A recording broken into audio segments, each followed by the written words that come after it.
Traditional மார்க்கெட்டிங்க்கும் இப்போ இருக்கக்கூடிய digital மார்க்கெட்டிங்க்கும் மிகப்பெரிய வித்தியாசம் அப்படின்னா என்ன சொல்லுவீங்க? Compare to traditional marketing to digital marketing நிறைய பிஸ்னஸ் ஓனர் ஸ்விட்ச் பண்ண ஆரம்பிச்சிட்டாங்க. காசே இல்லாமல் 0 rupeesல என்னால் என்னோட பொருளை மார்க்கெட்டிங் பண்ண முடியுமா? கண்டிப்பாக பண்ணலாம். எல்லா வியூஸும் ஆர்கானிக் வியூஸ் தானே? இல்லை, ஒரு மனுஷன் ஒரு ப்ராடக்ட்டை ரிவ்யூ பண்ணுறதுக்கு 15-20 லட்ச ரூபா கேட்டிருக்காங்க. அதை ஒரு பிராண்ட் கொடுக்க நிஜமா தயாராக இருப்பாங்களா? அவ்வளோ காசு கொடுக்க தயாராக தான் இருக்காங்க.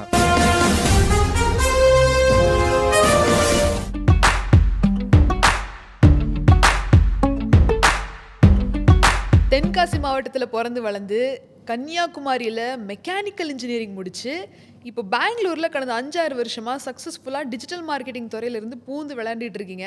இம்ரான், நம்ம ஷோக்கு வணக்கம். வணக்கம் மேகலா.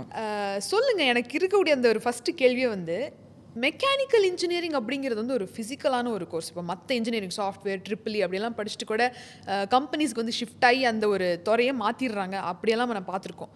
பட் ஆனால் இந்த மெக்கானிக்கல் இன்ஜினியரிங்லேருந்து இந்த டிஜிட்டல் மார்க்கெட்டிங் வர்றதுக்கான அந்த ஒரு எப்படி அந்த டிரான்ஸ்ஃபர்மேஷன் நடந்தது இம்ரான்? ஆக்சுவலாக நான் மெக்கானிக்கல் இன்ஜினியரிங் முடிச்சுட்டு மெக்கானிக்கல் ஃபீல்டில் தான் ஒர்க் பண்ணிக்கிட்டு இருந்தேன் 1.5 years. ஓகே. அண்ட் அந்த டைமில் சும்மா நார்மலாக சோஷியல் மீடியாவில் மீம்ஸ் போடுறது, அதுக்கப்புறம் கண்டென்ட் க்ரியேட் பண்ணி பப்ளிஷ் பண்ணுறது, அந்த மாதிரி பண்ணிக்கிட்டு இருந்தேன். அதே டைமில் நீ பிடிச்சதை பண்ணுன்னு சொல்லிட்டு இதே மாதிரி சோஷியல் மீடியாவில் போஸ்ட்டை என்கேஜாக வச்சுட்டு பிஸ்னஸ்க்கு லீட்ஸ் கொண்டு வந்தால் ஒரு ஜாப் இருக்குது. என்னென்னா நான் ஆல்ரெடி பண்ணுறத ஒரு ஜாபாக பண்ணுறதுக்கு நிறைய ஓப்பனிங்ஸ் இருக்குங்கிறது அந்த டைமில் தெரியும். ஒரு இன்கம்மாக நீங்கள் அதை இன்கம் பண்ணலாமே அப்படிங்கிற ஒரு ஆர்வம் தான். ஸோ அதை கண்டினியூ பண்ணிட்டு ஃப்ரீலான்சிங்காக ஸ்டார்டிங்கில் ஸ்டார்ட் பண்ணேன். ஓகே. என்னென்னா local business owners, for example already local dress shop வச்சுருப்பாங்க, ஃபுட் ஷாப் வச்சுருப்பாங்க. அவங்களோட ஜேர்னியை ஃபஸ்ட்டு ஸ்டார்ட் பண்ணியிருந்தேன், என்னோட ஜேர்னி. அண்ட் நெக்ஸ்ட்டு சென்னையில் ஒரு கம்பெனியில் பார்ட் டைமாக டிஜிட்டல் மார்க்கெட்டிங்கில் ஸ்டார்ட் பண்ணேன். ஓகே. அவங்களுக்கு எந்த மாதிரினா சோஷியல் மீடியா அக்கௌண்ட்ஸை மேனேஜ் பண்ணணும். என்னென்னா நான் என்னோட பர்சனல் பண்ணதை அவங்களுக்கு பண்ணி கொடுக்கும்போது மந்த்லி வைஸில் ஒரு இன்கம் சோர்ஸ் எனக்கு வர ஆரம்பிச்சிது. நான் ஆல்ரெடி இந்த மீம்ஸ் அந்த இது பண்ணுறது எனக்கு பேஷனேட். பட் அதே அவங்க ஒரு ஜாப்பாக பெர்மனன்ட் ஜாப் மாதிரி ஒரு ஆப்பர்ச்சுனிட்டி இருக்குங்கிறது அப்போ தான் எனக்கு தெரிய வரும். ஃப்ரீலான்சிங்லேயே உங்களுக்கு மந்த்லி இன்கம் அந்த மாதிரி ஜென்ரேட் ஆகிறப்போ உங்களுக்கு ஆப்வியஸ்லி அந்த ஒரு என்கரேஜ்மெண்ட் இருந்திருக்கும். ஓகே, இதையா நம்ம பண்ணக்கூடாது, சின்சியராக பண்ணக்கூடாது. ஸோ பேஷனும் டிஜிட்டல் மார்க்கெட்டிங்காக நான் கரியரை ஸ்விட்ச் பண்ண ஆரம்பிச்சிட்டேன். ஓகே. பொதுவாக மார்க்கெட்டிங் அப்படின்னே வச்சுக்கலாமே. அப்படின்னு வர்றப்போ பெஸ்ட் மார்க்கெட்டிங் அப்படின்னா உங்கள் அனுபவத்தில் நீங்கள் எதை சொல்லுவீங்க? Word of mouth. Yes. Okay. நீங்கள் ஒரு சாரீ பர்ச்சேஸ் பண்ணுறீங்க. ஓகே. நல்லா இருந்துச்சுன்னா என்ன சொல்லுவீங்க? நல்லா இருந்துச்சுன்னா பட்டுன்னு வாங்கிட வேண்டியதானே. நெக்ஸ்ட்டு உங்கள் அம்மாவோ யாரோ நெக்ஸ்ட்டு சாரீ பர்ச்சேஸ் பண்ணணும்னு சொல்கிறாங்க. அப்போ நீங்கள் என்ன சொல்லுவீங்க?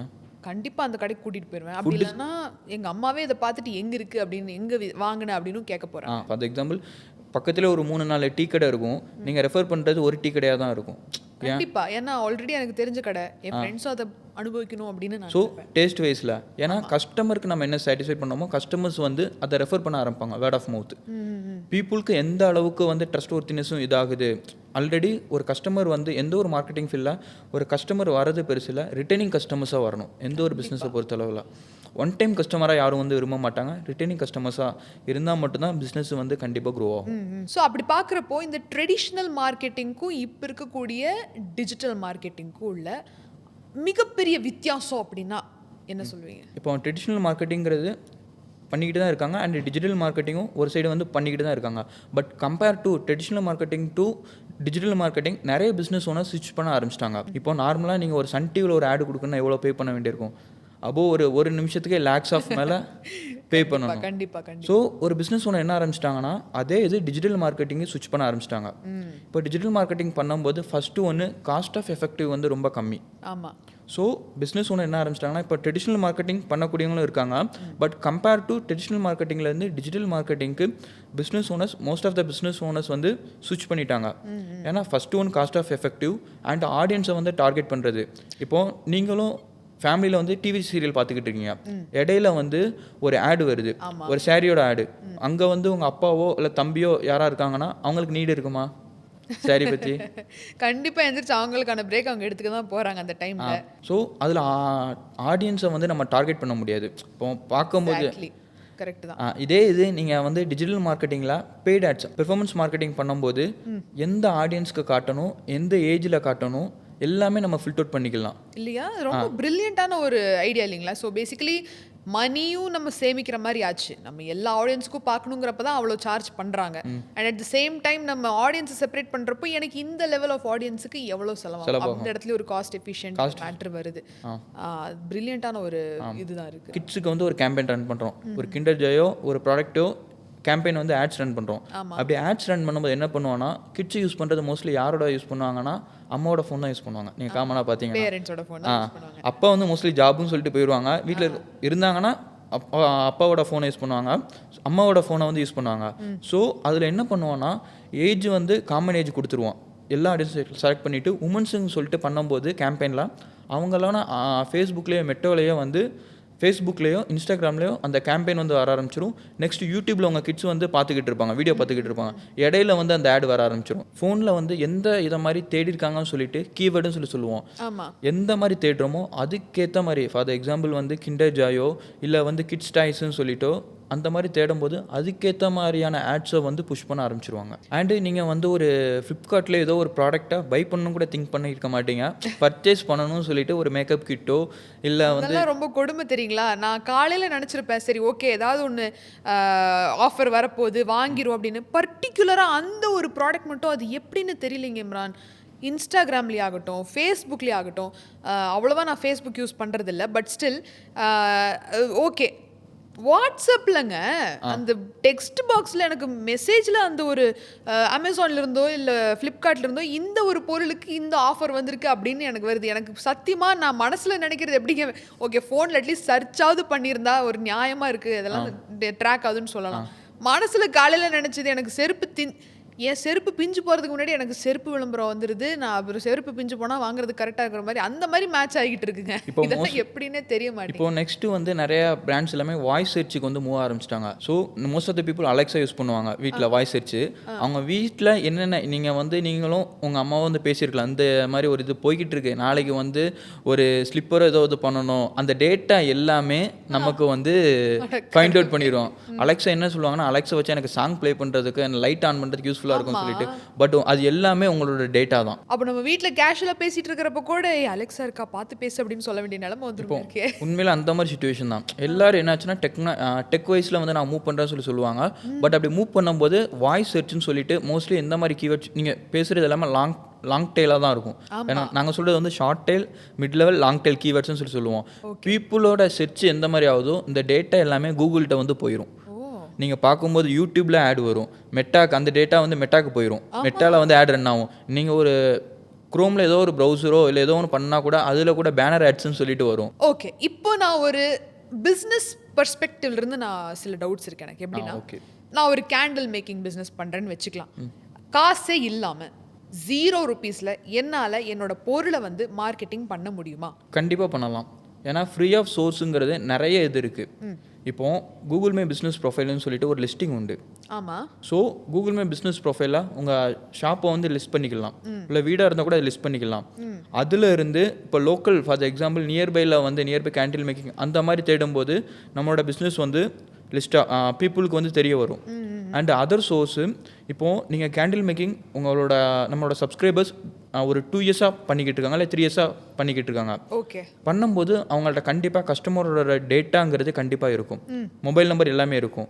ஸோ அவங்க வந்து ஒரு கஸ்டமர் ஒரு 1 month இல்லை 2 months முன்னாடி பர்ச்சேஸ் பண்ணியிருக்காங்க, நெக்ஸ்ட்டு 4 month கழித்து அவங்களோட ஷாப்புக்கு வந்து நீடு இருக்குது.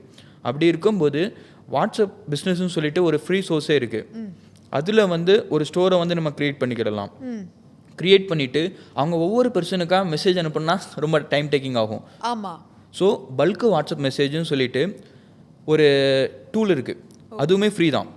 ஃப்ரீயும் இருக்குது, பெய்டும் இருக்குது. நம்ம ஃப்ரீ வெர்ஷனில் போயிட்டு அவங்களுக்கு கஸ்டமர்ஸோட நீடு, ஃபார் எக்ஸாம்பிள் வந்து இப்போ லாஸ்ட்டாக கிறிஸ்மஸ் வந்துச்சு, ஸோ அந்த டைமில் வந்து அவங்களுக்கு இத்தனை % ஆஃபரு, நீங்கள் வந்து லாஸ்ட்டு 6 months வந்து எங்கள்கிட்ட கேண்டில் பர்ச்சேஸ் பண்ணியிருந்தீங்க, உங்களோட ஃபீட்பேக் கொடுங்கன்னு சொல்லிட்டு ஃபஸ்ட்டு ஃபீட்பேக்கை கலெக்ட் பண்ணிக்கலாம். கலெக்ட் பண்ணிவிட்டு நெக்ஸ்ட்டு அவங்களுக்கு வந்து நம்மளோட இமேஜ் அதுக்கப்புறம் டெக்ஸ்ட்டு வச்சு ப்ராடக்ட் வந்து புது ப்ராடக்ட் லான்ச் பண்ணியிருக்கோம், ஸோ நீங்கள் பை பண்ணிக்கோங்க, இத்தனை % டிஸ்கவுண்ட் தரேன், எக்ஸிஸ்டிங் கஸ்டமராக வேறு இருக்கீங்கன்னு சொல்லிட்டு வாட்ஸ்அப் மெசேஜில் வந்து மெசேஜ் அனுப்பலாம். ஸோ மெசேஜ் பண்ணும்போது ஒரு ரிமைண்டர் ஆகும்.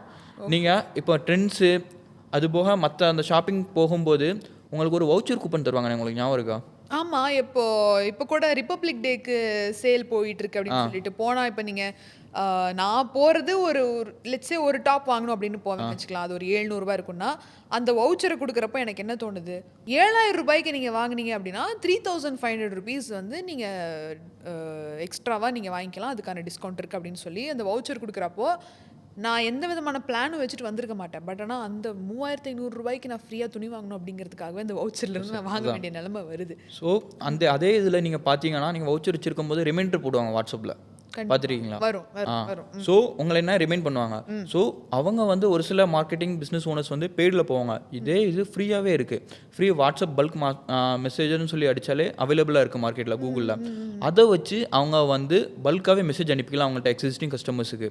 பட் ஒரு பெரிய ப்ராப்ளம் என்னென்னா, ஒரு சில பிஸ்னஸ் ஓனர்ஸ் வந்து எனக்கு ஷார்ட் டைம்லேயே வந்து சேல்ஸ் நடக்கணும் அப்படின்னு சொல்லுவாங்க. அதுக்கு நான் ப்ரிஃபர் பண்ணுறது பெய்டு கேம்பெயினில் தான் மூவ் பண்ணணும். ஏன்னா எனக்கு ஒரு 15 days வந்து லீடு வரணும்னாங்கன்னா கண்டிப்பாக பெய்டில் தான் மூவ் பண்ணணும். பெய்டுனா எந்தெந்த யூசர்ஸ் வந்து எந்தெந்த பிளாட்ஃபார்மில் இருக்காங்க, B2B பிஸ்னஸாக, B2Bயா இல்லை B2Cயா சொல்லிட்டு பிஸ்னஸ் டு பிஸ்னஸ் அல்ல பிஸ்னஸ் டு கஸ்டமரு. இப்போ கேண்டில் மேக்கிங்கும் போது நான் சஜஷன் பண்ணுறது மோஸ்ட்லி வந்து மெட்டாவில் வந்து ரன் பண்ணலாம். ஏன்னா அதில் காஸ்ட் ஆஃப் எஃபெக்டிவ்ங்கிறது ரொம்ப கம்மி. ஒரு நாளைக்கு 200 இல்லை 200 வச்சாலே, பட்ஜெட் வச்சாலே டார்கெட் ஆடியன்ஸு எந்த லொக்கேஷனு இல்லை வந்து அவங்க கொடுக்கறது வந்து ஃபுல்லாகவே சூப்பர் மார்க்கெட்னா அதுக்குள்ள ஆடியன்ஸை ஃபில்டர் அவுட் பண்ணிக்கலாம். ஒரு மனுஷன் ஒரு ப்ராடக்ட்டை ரிவ்யூ பண்ணுறதுக்கு 15-20 லட்ச ரூபா கேட்டிருக்காங்க. அதை ஒரு பிராண்ட் கொடுக்க நிஜமாக தயாராக இருப்பாங்களா? அவ்வளோ காசு கொடுக்க தயாராக தான் இருக்காங்க. ஏன்னா அவங்க அதுக்கேற்ற மாதிரி ஆடியன்ஸை வந்து பில்ட் பண்ணியிருக்காங்க. அவங்க கொடுக்குற கண்டென்ட் எல்லாமே வந்து அவங்க யூஸ் பண்ணிவிட்டு வேல்யூவான கண்டென்ட் தான் திங்க் பண்ணிக்கிட்டு இருக்காங்க. நீங்கள் ஒரு கிரியேட்டரை பார்க்குறீங்க, ஒரு ஃபாலோ பண்ணுறீங்க, ஃபார் எக்ஸாம்பிள் யூடியூப்பில் ஒரு கிரியேட்டரை பார்க்குறீங்க, அவங்க கொடுக்குற கண்டென்ட் எல்லாமே நீங்கள் ப்ரீவியஸாக பர்ச்சேஸ் பண்ணியிருப்பீங்க, நல்லா இருந்திருக்கும். ஸோ அவங்க ட்ரஸ்ட் பண்ணி சொல்லும் போதே நீங்கள் என்ன நினைப்பீங்க, இந்த கிரியேட்டர் சொல்கிறது உண்மை தான். யாரெல்லாம் டிஜிட்டல் மார்க்கெட்டிங்கில் தீவிரமாக இறங்கியிருக்காங்க, பொட்டி கடையா பாலிட்டிஷியனா? 2 பேருமே இப்போ சொல்லணும்னா 2 பேருமே டிஜிட்டல் மார்க்கெட்டிங்கில் வந்து ரொம்ப குளோபலாக வந்து பூம் ஆயிட்டாங்க. ஆமாம், யாரை கேட்டாலும் இந்த டிஜிட்டல் மார்க்கெட்டிங் பண்ணது ஆளே கிடையாது அப்படின்னு தான் இருக்குது. இப்போ நீங்கள் பொலிட்டிக்கல்னு சொல்லிட்டு இருந்தீங்களா, இப்போ நார்மலாக பொட்டி கடையாக பொட்டிக் ஷாப்பாக இருந்தாலும் சரி, அவங்க வந்து ஆட்ஸ் வந்து ரன் பண்ணுவாங்க. இன்ஸ்டாகிராமில் பார்த்தீங்கன்னா நிறைய பிஸ்னஸ் ஓனர்ஸ் எல்லாருமே பெட்டி கடை வச்சுருக்கிறவங்களுமே என்னாச்சுன்னா கண்டென்ட் கிரியேட் பண்ணிக்கிட்டு இருக்காங்க. பட் பொலிட்டிக்கல் வந்து அவ்வளோவா மக்களுக்கு வந்து தெரியல. எவ்வளோ நீங்கள் லாஸ்ட்டு ஒரு 7 or 5 yearsல வந்து எவ்வளோ ஸ்பெண்ட் பண்ணியிருப்பாங்கன்னு நினைக்கிறீங்க? யார் பொலிட்டிக்கல் பார்ட்டிஸ்? இந்தியன் பொலிட்டிக்கல் பார்ட்டிங்களா? ஸோ என்ன அவங்க இந்த தேர்தல் வர்றப்பெல்லாம் நம்ம ரோட் சைடில் பார்த்தா ஃபுல்லாக பேனர் அடிச்சு ஒட்டி எல்லாம் அந்த மாதிரிலாம் பண்ணிட்டு இருக்கோம். நான் கேட்குறது டிஜிட்டலாக எனக்கு அவ்வளோ பெருசாலாம் ஒன்றும் செலவு பண்ணுற மாதிரி தெரியல. பிகாஸ் எல்லாமே ஃபிசிக்கலாக மக்கள் கண்ணுக்கு தட்டுப்படுற மாதிரி பண்ணுற ஒரு மார்க்கெட்டிங்காக தான் நான் பார்க்குறேன். ஓகே, ஆனால் இது என்னென்னா ஒரு ஷாக்கிங் ரிப்போர்ட்டு. லாஸ்ட்டு 6 yearsலே 600 crores கிட்ட வந்து ஸ்பெண்ட் பண்ணியிருக்காங்க. 600 கோடி. எஸ், டிஜிட்டல் மார்க்கெட்டிங்கில் கூகுள் ஆட்ஸுங்கிறது. ஓகே, இது எப்படின்னா கூகுள் ஆட்ஸ் டிரான்ஸ்பரன்சின்னு சொல்லிட்டு ஒரு கூகுளோட ஒரு பிளாட்ஃபார்ம் உண்டு. 600 கோடிக்கு மேலே. நான் பர்டிகுலர் சொல்ல வரல, எந்த பார்ட்டின்னு சொல்லிட்டு நான் சொல்ல வரல, எல்லா இதுவுமே இருக்காங்க. இது வெறும் யூடியூபு நீங்கள் பார்ப்பீங்களா, கூகுளோட பிளாட்ஃபார்ம், யூடியூபு, வெப்சைட்டு, அந்த மாதிரி இதில் ஆட்ஸ் வர்றது மட்டும்தான் 600 கோடிக்கு மேலே. மெட்டா, ஃபேஸ்புக்கு, இன்ஸ்டாகிராமு, மற்ற அதர் பிளாட்ஃபார்ம் இருக்குது, மோஜி, அதே மாதிரி நிறைய பிளாட்ஃபார்ம் இருக்குது. அதோட டேட்டா எடுத்தோம்னா கணக்கு இல்லாமல் போயிடும். வெறும் நம்ம யூடியூப்ல ஒரு வீடியோ பார்க்குறோம் அப்படின்னா அதுக்கு நடுவில் கூகுள் ஆட் வருது இல்லையா, அதுக்கு மட்டும் 600 கோடி. கூகுளோட பிளாட்ஃபார்ம் லைக் ஆப்பாக இருக்கட்டும், சரி, நீங்கள் ஒரு ஆப் யூஸ் பண்ணிக்கிட்டு இருப்பீங்க, அதில் வந்து ஒரு கேமிங் ஆப்போ இல்லதோ அதுலேயும் கூட அந்த ஆட் வரும். இப்போ நிறைய பொலிட்டிக்கல் பார்ட்டி எல்லாருமே ஐடி விங்ஸ்னு வச்சுருப்பாங்க. ஓகே, ஸோ அவங்க என்னாச்சுன்னா அவங்க டிஜிட்டல் மார்க்கெட்டிங் டீம் செப்பரேட்டாகவே இருக்குது.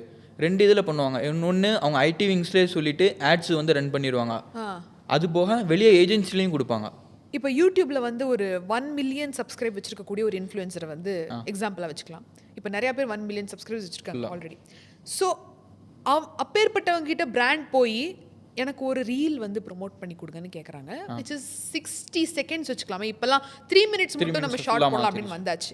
ஸோ அந்த 60 செகண்ட்ஸுக்கு ஒரு பிராண்ட் வந்து அந்த பர்டிகுலர் சேனல் இன்ஃப்ளூயன்சரை பொறுத்து நான் உங்களுக்கு அந்த ஒரு லெவல் கொடுத்துருக்கேன் 1 மில்லியன் சப்ஸ்கிரைபர் அப்படின்னு. எவ்வளவு சார்ஜ் பண்ணுவாங்க? இப்போ இதில் வந்து ஒரு 2 இது இருக்குது. இப்போ வந்து டைரெக்டாக பிராண்டு வந்து அந்த இன்ஃப்ளூயன்சரை வந்து அப்ரோச் பண்ணுவாங்க. ஓகே. செகண்ட் ஒன்று ஒரு மிட் லெவலில் வந்து ஒரு மீடியேட்டர் இருப்பாங்க.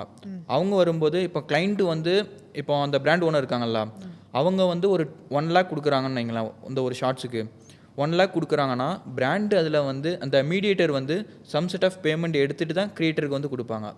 மீடியேட்டர் வேற வேலை செய்யலாமா இதுல? கண்டிப்பா.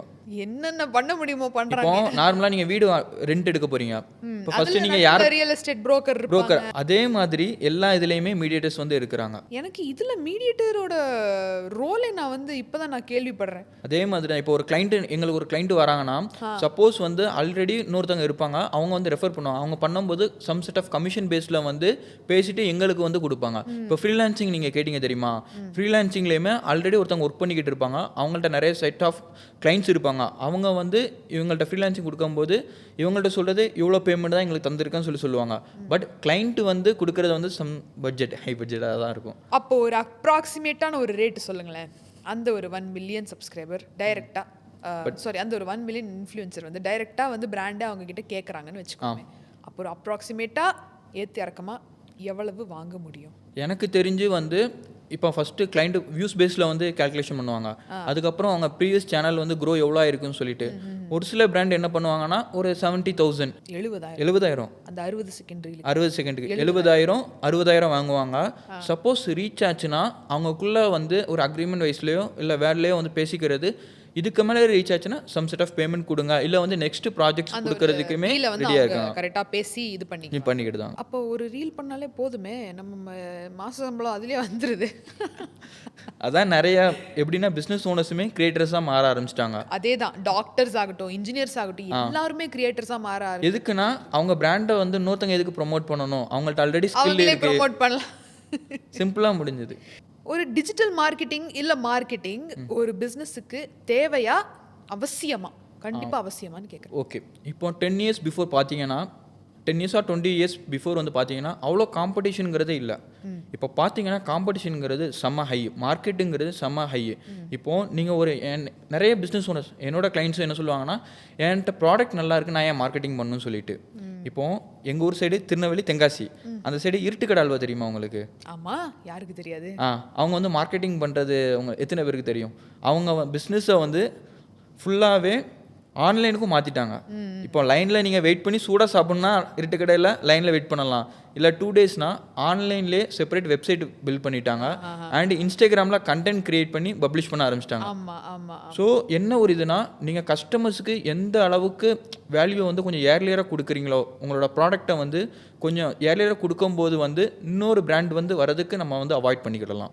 இப்போ நார்மலாக ப்ரீவியஸாக பார்த்தீங்கன்னா, இப்போ ஒரு ட்ரெஸ் கடைங்கும் போது ஒரு ஏரியாவில் வந்து ப்ரீவியஸாக பார்த்தீங்கன்னா ஒரு 3 இல்லை ஒரு 2 ட்ரெஸ் கடை தான் இருக்கும். இப்போ தெருவுக்கு 10 கடை இருக்கு, 10 கடை இருக்குது. ஸோ அதில் வந்து நம்ம எந்த அளவுக்கு வந்து மார்க்கெட்டிங் பண்ணி பிஸ்னஸை வந்து க்ரோ பண்ணுறோம், அந்த காம்படிட்டிவ்னஸ் தான் வந்து இப்போ மார்க்கெட்டிங்கான டிமாண்டை வந்து அதிகப்படுத்துது. மெயின் இது. கரெக்ட். இப்போ நீங்கள் வந்து ஒரு SEO ஸ்பெஷலிஸ்டாகவும் இருக்கிறதுனால எனக்கு இந்த ஒரு சந்தேகம் இருக்குது ரொம்ப நாளாவே.